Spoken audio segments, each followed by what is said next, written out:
ক্লাছৰ পৰা ওলাই বাঢ়ি আজি এফালে গ'লোঁ। ৰ'দটো বৰ টানকৈ দিছে, কিন্তু কামটো জৰুৰী আছিলে, গতিকে যাবলগীয়া হ'ল। এইফালে আহিলোঁ হস্পিটেললৈ বুলি, কাৰণ ডক্টৰ এজনৰ চাইন ল'বলগীয়া আছিলে এটা কামত।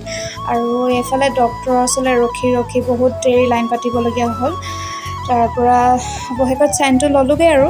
ইয়াতে কামখিনি শেষ কৰি মেলি আহিলোঁ ডাকঘৰলৈ বুলি। ডাকঘৰত একাউণ্ট এটা খুলিবলগীয়া আছিলে।